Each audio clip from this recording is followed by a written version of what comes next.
Bienvenidos amigos al canal del lector de Ortega y Gasset. El hombre es bueno por naturaleza, lo que le pervierte es la sociedad. Esto es lo que vino diciendo Juan Jacobo Rousseau, aunque no lo dijera exactamente así. Lo mismo debía pensar Robinson Crusoe sobre la sociedad, porque cuenta lo que le aconteció un día cuando sintió amenazada su benéfica soledad en su isla desierta, situación que Daniel Defoe narra de esta manera.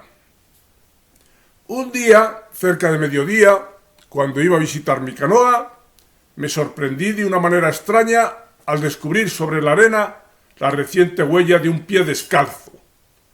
Me paré de repente como herido de un rayo o como si hubiese visto alguna aparición.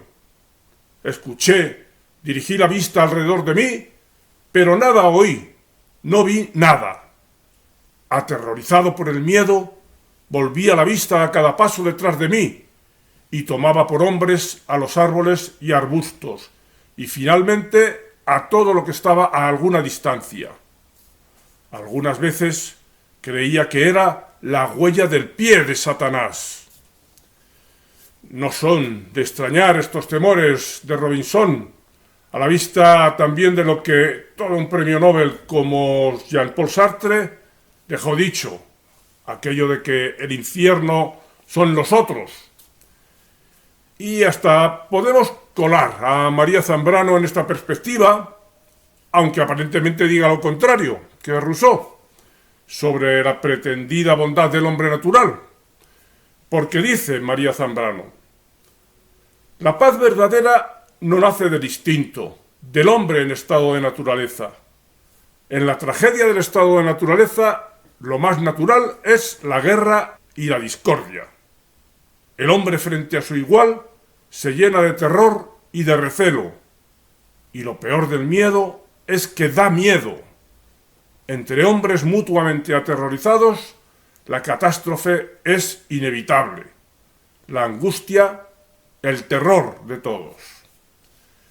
La impronta del hombre frente a su igual, que dice Zambrano, podría así muy bien ser la huella del pie de Satanás que veía Robinson.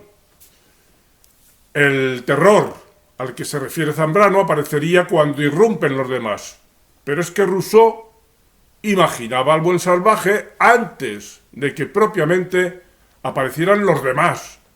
Sería un buen salvaje solitario, como Robinson Crusoe. Efectivamente, Rousseau lo explica así en su obra Discurso sobre el origen y los fundamentos de la desigualdad entre los hombres, publicada en 1755. En esta obra, el ilustrado francés imagina cómo sería el hombre en un estado de naturaleza antes de la aparición de la sociedad, la cultura, la propiedad y la ley. Rousseau sostiene que el hombre natural era solitario, libre, independiente, sano, fuerte, feliz y bueno. No tenía necesidad de relacionarse con otros hombres, ni de competir, ni de dominar. Por tanto, no necesitaba del lenguaje. Vivía de acuerdo con sus instintos y sus sentimientos, sin corromperse por la razón, la ambición, la envidia o la vanidad. Tampoco, pues, necesitaba el hombre natural de la razón. Rousseau describe al hombre natural como un ser que, abro comillas, no conoce más que sus necesidades, mira solamente lo que le interesa y solo reconoce a los demás hombres en relación con él mismo. Distingue sin esfuerzo el bien del mal y su alma, que nada turba, solo se ocupa de su conservación y de su bienestar. Cierro comillas. El bien, por tanto, es para este hombre natural lo que mantiene su conservación y su bienestar. Un bien que podemos asimilar, por lo tanto, al egoísmo. El hombre natural tampoco tiene, pues, nociones morales, ni religiosas, ni políticas, ni sociales, sino que se relaciona con los demás hombres de forma ocasional y superficial, sin establecer vínculos afectivos ni obligaciones mutuas. Lo cierto es que Rousseau no pretende que el hombre natural haya existido realmente, sino que lo utiliza como un modelo ideal para contrastar con el hombre social, que es el resultado de la degeneración provocada por la civilización, por la sociedad, en suma, por la aparición de los otros. Rousseau afirma que el paso del estado de naturaleza, del solitario como Robinson, al estado social fue el origen de la desigualdad, la injusticia, la opresión y la infelicidad entre los hombres. Por eso podemos deducir que Rousseau suscribiría aquello de Sartre de que el infierno son los otros, los que vienen a estropear el idílico y robinsoniano estado de naturaleza. Antes de entrar más a fondo en el análisis, añadamos al cóctel de opiniones sobre el tema la especialmente cualificada de Ortega y Gasset, que dice: todos deseamos que el hombre sea bueno, pero Rousseau creía que ese deseo estaba ya realizado desde luego, que el hombre era bueno de suyo o por naturaleza, lo cual nos ha estropeado siglo y medio de historia europea que hubiera podido ser magnífica, y hemos necesitado infinitas angustias, enormes catástrofes, y las que todavía van a venir, para redescubrir la simple verdad, conocida por casi todos los siglos anteriores, según la cual el hombre de suyo no es sino una mala bestia. Este es un canal de divulgación de la filosofía y sus alrededores, especialmente la filosofía de Ortega y Gasset, el pensador en lengua española más importante habido hasta el día de hoy. Ayúdame en esta tarea divulgativa haciéndote suscriptor y dando al me gusta. Esto de que el hombre en su estado natural sea bueno o no, es algo que, como se va viendo, ha producido mucha polémica. Aunque no parece que las discrepancias entre Rousseau y los que opinan de otra forma sea esencial, porque unos y otros finalmente se ponen de acuerdo en que es al juntarse los hombres en sociedad cuando saltan las chispas y se muestran todos los defectos que hacen de la convivencia un potencial infierno.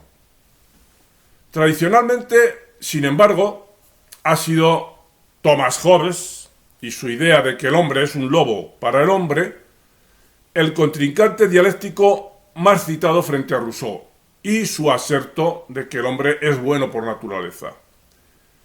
Esta que sigue sería probablemente la cita de Hobbes en la que mejor queda explicada su teoría. Dice en su Leviatán: los hombres no experimentan placer ninguno, sino por el contrario, un gran desagrado, reuniéndose, cuando no existe un poder capaz de imponerse a todos ellos. Con todo ello es manifiesto que durante el tiempo en que los hombres viven sin un poder común que los atemorice a todos, se hallan en la condición o estado que se denomina guerra. Una guerra tal que es la de todos contra todos.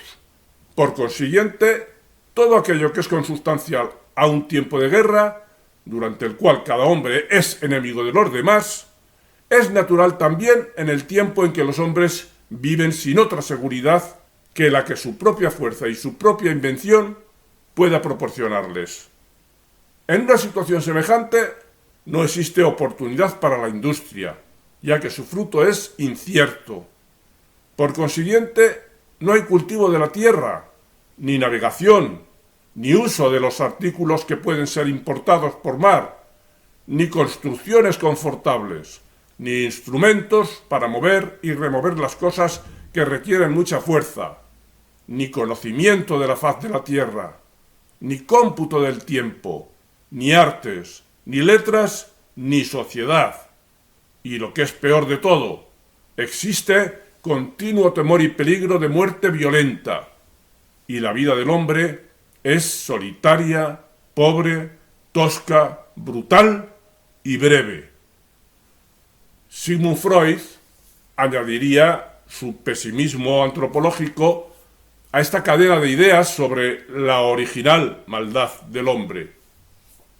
Lo hace a través de su idea del narcisismo primario, que es, según él, la etapa inicial del desarrollo psíquico del ser humano, en la que el niño se toma a sí mismo como objeto de amor, antes de elegir objetos externos. Es decir, el niño dirige su libido, su energía vital, que Freud identifica con su energía sexual, hacia su propio yo, sin diferenciar entre él y el mundo exterior. Es decir, considerando que el mundo exterior es una prolongación de sí mismo.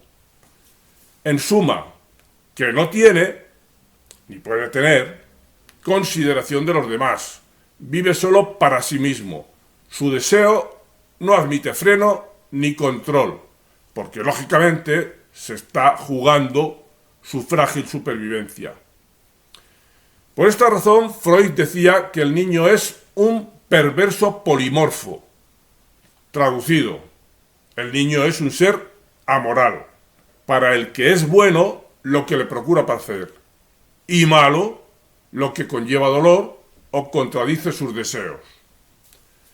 Se da el caso de que hay quien queda anclado psicológicamente en esta fase amoral del desarrollo anímico.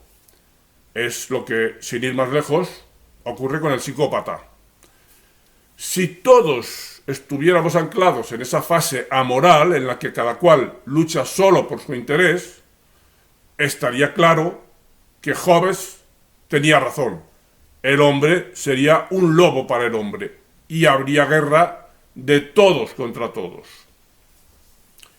Partiendo de que es así, de que el hombre es un lobo para el hombre, Hobbes entendía que la única manera de lograr una convivencia pacífica es por medio de un Estado que pase a monopolizar la violencia y cuya coacción acepten los hombres, porque esa sería la única forma de garantizar la convivencia. Una convivencia entre seres destinados, por su naturaleza, a la guerra de todos contra todos. Así lo argumenta el mismo Hobbes. La causa final, fin o designio de los hombres, al introducir esta restricción sobre sí mismos, en la que los vemos vivir formando estados, es el cuidado de su propia conservación y, por añadidura, el logro de una vida más armónica. Es decir, el deseo de abandonar esa miserable condición de guerra que es consecuencia necesaria de las pasiones naturales de los hombres, cuando no existe poder visible que los tenga a raya y los sujete por temor al castigo. Los pactos que no descansan en la espada no son más que palabras, sin fuerza para proteger al hombre en modo alguno. Freud viene a admitir algo que no está demasiado distante del Leviatán, del todopoderoso Estado de Hobbes. Lo que pasa es que Freud considera que es posible introyectar ese poder coactivo del Estado en la mente de los individuos. La represión entonces vendría no de la policía del Estado, sino del superyo, de esa instancia psíquica que la civilización ha generado en la mente de los hombres. No se accede, por tanto, a la moralidad, que significa el respeto de los demás o los sentimientos altruistas. No se accede a ellos por evolución hacia una mejor manera de ser, según Freud, sino por represión de las formas perversas de ser, que serían las auténticas. El hombre civilizado es para Freud un hombre reprimido, un pacífico Dr. Jekyll superficial que contiene en su alma profunda un violento Mr. Hyde que se corresponde con su forma de ser más auténtica. Un ser sin moralidad y dispuesto a poner en marcha la guerra de todos contra todos. Somos, pues, en el fondo, unas irremediables malas bestias que decía Ortega. La moralidad, el altruismo, los buenos sentimientos hacia los demás resultan de la violencia estatal o de la represión psicológica, sin ningún sustrato en el ser auténtico de los individuos. Pues en principio parece tener razón Freud en que originalmente, cuando nacemos como seres egoístas, narcisistas, sin moralidad. Unas malas bestias, diríamos, si de mayores siguiéramos siendo así. Pero que en el niño pequeño es comprensible esa amoralidad porque se juega su supervivencia, su frágil supervivencia, en el hecho de ser egoísta, de atender en exclusiva a sus perentorias necesidades.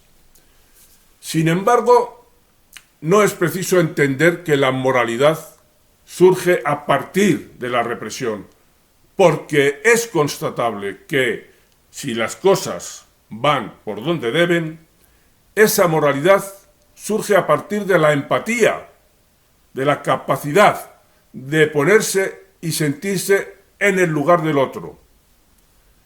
Y la primera vez que este sentimiento de empatía surge es, como resulta lógico, en relación con la madre, a partir de entender que ella es una persona diferenciada de sus deseos, que tiene necesidades propias, que a veces le llevan al niño a sacrificar o a aplazar sus propios deseos y necesidades en aras de las de esa mamá y después de las de su papá y del resto de las personas con las que convive.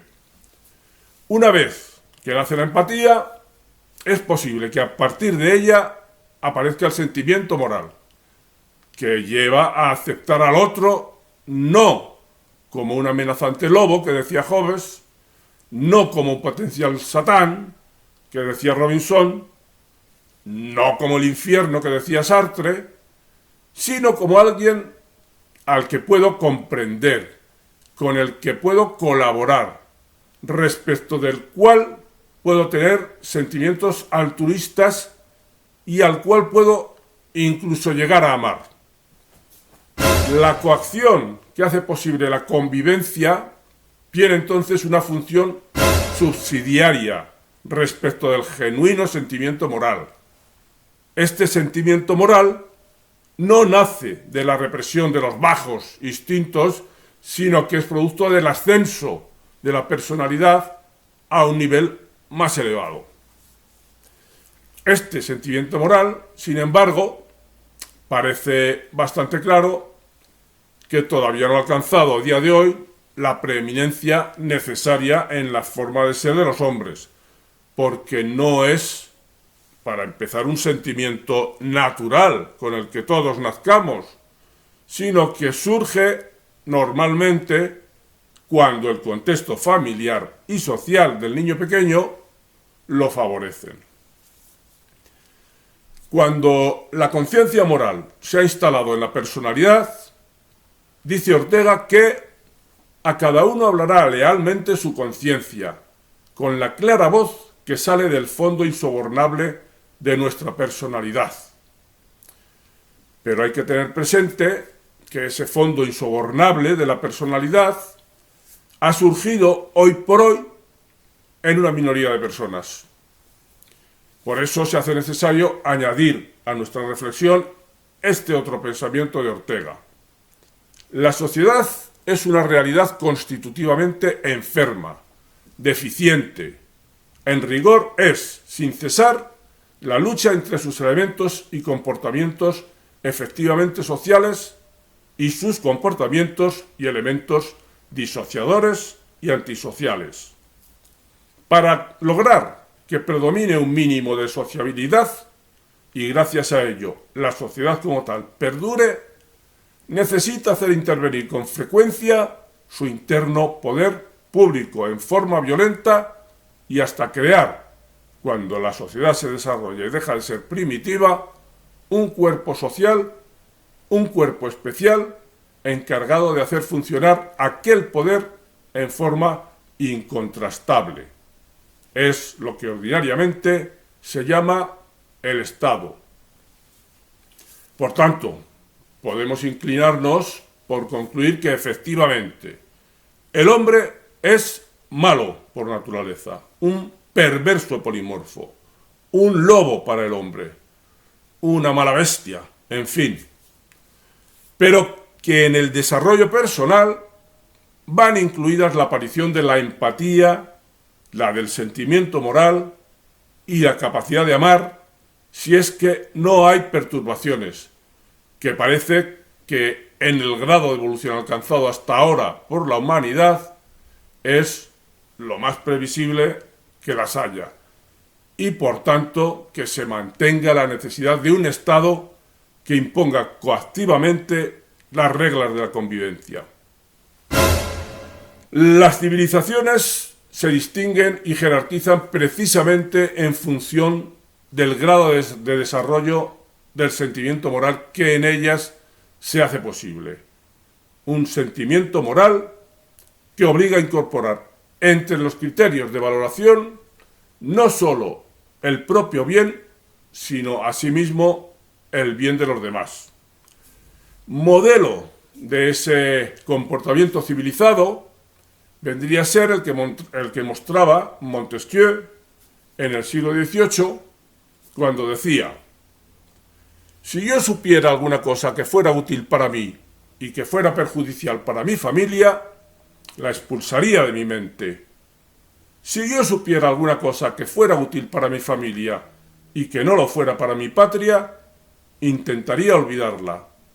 Si supiera alguna cosa útil para mi patria y que fuera perjudicial para Europa o para el género humano, la miraría como un crimen. En suma, es moral y civilizado lo que me hace elevar mi punto de vista por encima de mi exclusivo interés e incluye en él el interés de mi sociedad. A este desarrollo evolutivo que culmina en la aparición del sentimiento moral hacía referencia el mismísimo Charles Darwin, apuntando implícitamente, podríamos decir, poco darwinianamente, hacia el punto omega que daría sentido a esa misma evolución. Dice Darwin: una tribu que incluya muchos miembros que por poseer en alto grado el espíritu de patriotismo, fidelidad, obediencia, valentía y simpatía, estén siempre dispuestos a ayudarse mutuamente y a sacrificarse por el bien común, será victoriosa sobre la mayoría de las demás tribus. Y esto será selección natural. En todas las épocas y en todo el mundo, unas tribus han sustituido a otras, y puesto que la moralidad es un elemento importante de su éxito, la norma de moralidad y el número de hombres con buenas cualidades tenderá a crecer y aumentar en todas partes. Esperemos, pues, que cualquier día de estos dejaremos de ser los humanos como conjunto unas malas bestias y seremos personas capaces de sentir empatía, amor y sentimientos morales. Hasta aquí el vídeo de hoy. Hasta otro vídeo, amigos.